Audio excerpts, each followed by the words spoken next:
Bismillahirrahmanirrahim. Assalamu alaikum, dear students.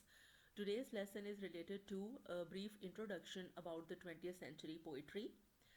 As you know very well, the literature produced in any age is affected by the social and economic circumstances of the age. So, 20th century was the time that was characterized by the horrors of two world wars. So, if we talk about 20th century poetry, we should notice that pastoralism, romanticism, and such tendencies were of very little interest to the poets who wrote poetry in the 20th century. Pessimism is an important trait in modern poetry because the two world wars and the impending danger of the third have cast a gloomy shadow on the poetic sensibility of the modern poets. But there was another aspect to it that the pessimistic view of the sad realities of life is also responsible for the humanitarian aspect in modern poetry. The modern poets preferred a simple and direct mode of expression. We are going to learn about some major poets of the age in detail later on in this video.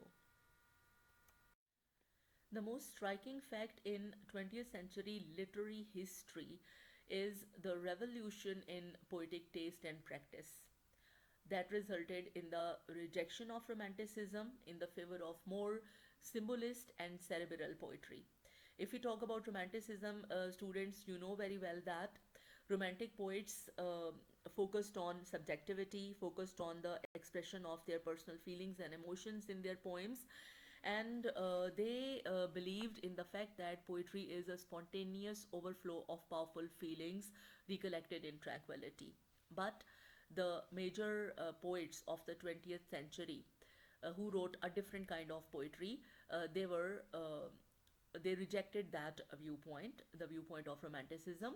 And this evolution was basically an Anglo-American achievement because the fact that the major poets who brought about that change, brought about that revolution were T.S. Eliot and Ezra Pound, and they both belonged to USA and then they got shifted to England. If we talk about T.S. Eliot, he was born in 1888 and died in 1965, while Ezra Pound was born in 1885 and died in 1972. Both of them were the leaders of this revolution. T.E. Hume was another major figure who provided theoretical guidelines to this revolution, and he wrote different essays, and in his essays he declared an open war on the romantic view of life as well as on all the philosophy and thought processes since the period of Renaissance. Hume wanted discipline, precision, the exact curve of the thing, dry hardness, and classicism in poems. Means he was in favor of classicism and he was against romanticism. Many writers of the age got influenced by his insistence on hardness, clarity, and his war on self expression as a literary ideal. He thought that literary ideal should not be just self expression. Students, the images movement was a very famous movement in the beginning of 20th century. It derived from T.E. Hume and Ezra Pound and some other poets, and this movement demanded clear and precise images. It demanded elimination of every word that did not contribute to the presentation. They focused on a rhythm freed from the artificial demands of metrical regularity. So, this was a completely different kind of poetry that was going to be produced in the 20th century. Images movement was a short lived movement. Means it could not, it started with a force, but it also ended abruptly. This movement was designed to replace the soft voice of Victorian verse. Means this was very completely different from the poetry produced in Victorian age. This movement focused on the thing that the form of the poem must be emphasized. Means form should be given importance above everything else. The poets belonging to this movement, they focused on objectivity, means there must not be the projection of the poet's personal feelings and emotions, and the poet should be removed from the poem. Besides that, no extra ornamentation or no abstraction should be there. Words which are used in the poem should convey accurate and precise meanings, and images manifesto was hard and clear, means clarity of expression through the use of precise visual images. This was their motto, this was their manifesto, and uh, imagism was related to the fact that the poets should capture emotions and events in an instant of time. So, this was the poetry that was completely different from the poetry produced in the previous ages. Famous images poets were Ezra Pound, T.E. Hume, E.A. Robinson, F.M. Ford, Emmy Lowell, Hilda Doolittle, F.S. Flint. These were the poets who formulated the aesthetics of this type of poetry. Imagist poems were supposed to be short, having sharp glimpses, in contrast with the lushness of romantic and Victorian verse. James Joyce, a famous poet, was among the contributors. And if we talk about D.H. Lawrence's poetry, his poetry is considered imagist poetry, but he himself was not associated with the movement. Other important imagist poets were David Gascoigne, Charlotte Mew, and Norman Cameron. Prominent poets of the 20th century were T.S. Eliot. He wrote a new type of poetry and reflected a post war phase of bitter disillusionment in his poetry. Other famous poets were Ezra Pound, William Butler Yeats, and W.H. Auden. Ezra Pound was born in USA and then he moved to Britain and Europe. He was famous as one of the most difficult poets of 20th century, and this was because of the fact that his poems were very brief, and because of the economy of expression, they were packed with meaning and they were so profound, and that is why difficult to read and understand. Ezra Pound was the forefront of Imagism and Vorticism, and he helped shape the career and work of several writers like Eliot, Joyce, Frost, and Hemingway, all the prominent figures of the 20th century. He got arrested in 1945 by American forces, and then he was declared insane after a trial. He was released in 1958, and then he returned to Italy to spend the rest of his life over there. He was a great advocate of spare imagery and free verse. In order to understand the poetry produced by Ezra Pound, I have quoted here a poem written by him that is entitled as Metro Paris. The apparition of these faces in the crowd, petals on a wet black bow. So beautifully, he and with an amazing economy of expression, he has given vent to his ideas related to the adverse effects of materialism in the modern world. And the poem is no doubt profound, and it demands a great effort on the part of the reader. W.B. Yeats was another important figure in the 20th century. He was the great national poet of Ireland and started writing poetry in 1885. Then he got Nobel Prize for Literature in 1923. He was influenced by the French symbolists as well as the poets of the Imagist movement. However, he never lost interest in, or he never lost contact with the Anglo Irish culture in which he had been brought up. He never passively reflected any new movement that arose at that time. The change in Yeats is attributable only partly to the influence of Ezra Pound and his friends. Yeats worked out his poetic salvation in his own way, and he never lost the compelling individuality of his accent. It was not Ezra Pound and his Images School, but the Dublin Literary Circle that influenced him the most. The Irish Revolution gave Yeats the food for thought. The different poetic experiments that Yeats made included mysticism, writing in a trance, developing a feminine persona that was strange, and he was influenced by Freudian theory as well. There were three stages of Yeats' poetry. In the first phase of his poetry, he wrote poems based on Irish myth and folklore. Romantic tendencies could be noticed in the poetry produced by him, the poetry of the first phase. Then in the second phase of his poetry, he was dominated by his commitment to Irish nationalism, and he started writing more public poetry. In the third phase of his poetic career, there can we notice a fusion of both periods. Means it was the poetry written by him was less public but more personal, and he focused on the and he believed in the eternity of art. Students, we discussed that there were clear romantic qualities in Yeats' poetry, but some aspects of his poetry retain the traces of romanticism to the end. However, he was such a dynamic poet that neither romanticism nor any other ism could have held him long enough. Romanticism associated with the lyricism and the escapism suited Yeats well when he was a young poet.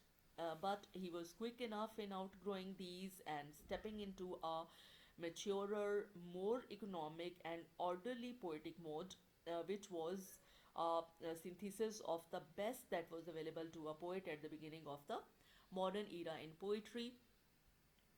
He belonged to Ireland and he was the leader of Irish literary movement, and the Irish Revolution provided him a great food for thought in writing different poems.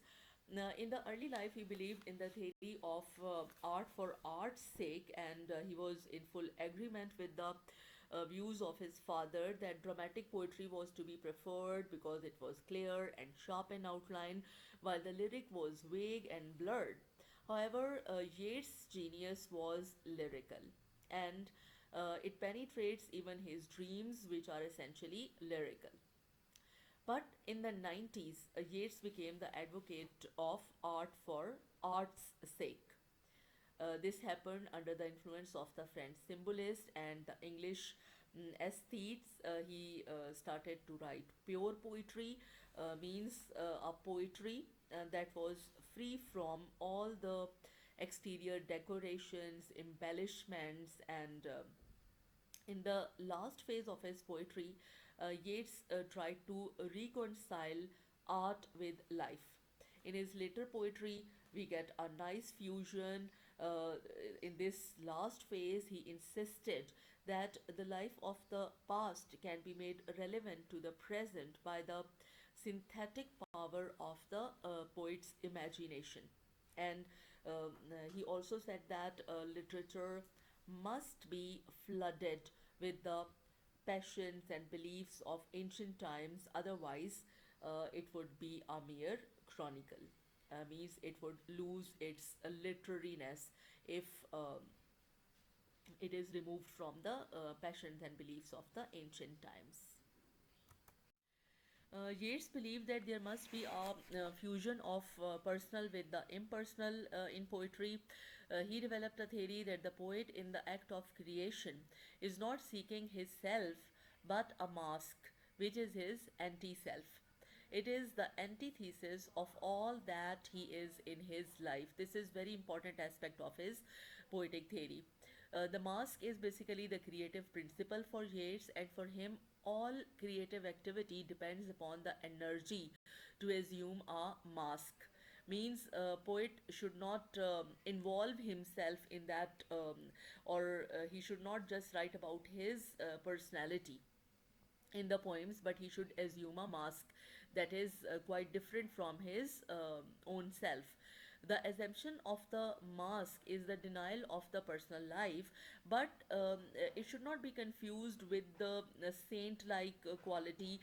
Unlike a saint, the poet assumes a mask only when he is in the process of creation, only when he is in the act of creation, and otherwise he does not cut himself off from the real life.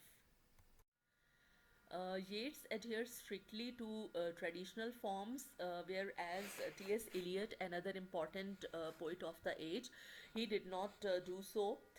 Yeats was more comfortable with the direct expression of a personal self, but Eliot again did not do so. He was less ironic but less distrustful of romanticism than Eliot. Means, as we have discussed earlier, that in the first phase of his poetic career, he adopted and he expressed, he showed, he demonstrated romantic tendencies in his poems. He was less willing than Eliot to embrace a single religious vision. So these were some of the differences which existed between Yeats and Eliot. Here are some of the major themes in Yeats' poetry. Number one, belief in aristocracy, belief in nationalism, Irish mythology, a romantic longing and escape. Nostalgia means yearning for the past. Love for a lady whose name was Maud Gonne. This was an important factor in Yeats' life. Old age was another important theme in his poetry, and the magic and mysticism can also be noticed in the earlier phase of his poetic career. T.S. Eliot, another important poet, very important poet of the 20th century. He was born in USA but moved from USA to England in 1914, and meanwhile he also renounced his American citizenship.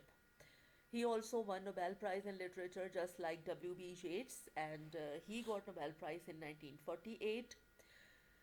He used very little direct references to war in his poetry. In The Wasteland, he mentioned that a land laid waste by war, culturally as well as spiritually. We will discuss about The Wasteland in detail, inshallah, later on in this course. His poetry also exhibited a radical break from the past. He had to change the poetic idiom, which was already exhausted. So, the poetry produced by T.S. Eliot was completely different from the poetry produced in the previous ages. He practiced free verse in his poems. Some principal qualities of Eliot's poems. We notice a particular sense of the age in which he lived while reading his poems. Then he started writing poetry using his emotions. He used emotions just as a starting point, but then later on we note an impersonalization. Then he also made use of quotations from other works, and also he used allusions to other works. Then he continues the tradition of dramatic monologue. He exploits the past for the use in the present. He also uses stream of consciousness technique in his poems, and we notice a search for spiritual peace in his poetry. He was so much influenced by 17th century poetry, and he wrote an essay in 1921 entitled as Metaphysical Poets, and this shows his being influenced by the poetry produced by John Donne and other metaphysical poets. He used shocking or bewildering images in his works, and that is why we notice that Wasteland, written by T.S. Eliot, though that was a masterpiece, it was very difficult to read, and it also demanded a great care and deliberation on the part of the readers. As everybody knows quite clearly that 20th century saw colossal losses of life and property in the form of two world wars. So war poetry also became very famous in that century. Wilfred Owen was one of the very important war poets of the age. I would like to quote some words written by Wilfred Owen. He says, and I quote, I'm not concerned with poetry. My subject is war and the pity of war. The poetry is in the pity. Yet these elegies to this generation are in no sense conciliatory. They may be to the next. All a poet can do today is warn. That is why the true poets must be truthful. I unquote. We know very well that in the past, the idea of war was glorified and glamorized because and the people taking part in wars and fighting bravely for the defense of their nation, they were considered heroes. They are still considered heroes, but the destruction and the damage caused by war was so much that so many people were forced to criticize that, and that was quite natural on their part. This person, Wilfred Owen, he himself was killed in the First World War.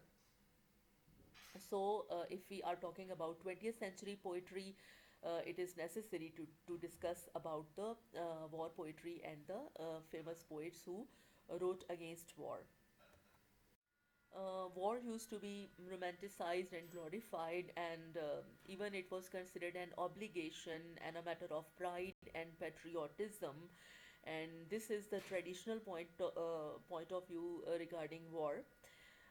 In the 20th century, the horrors of the First World War brought about a change in people's attitude towards war, and that was a very striking change. Over 9 million people from Europe, the British Commonwealth, and the USA lost their lives. And naturally, there was pessimism, desolation, disillusionment, psychological problems, which made it impossible to continue to believe in the glory of war.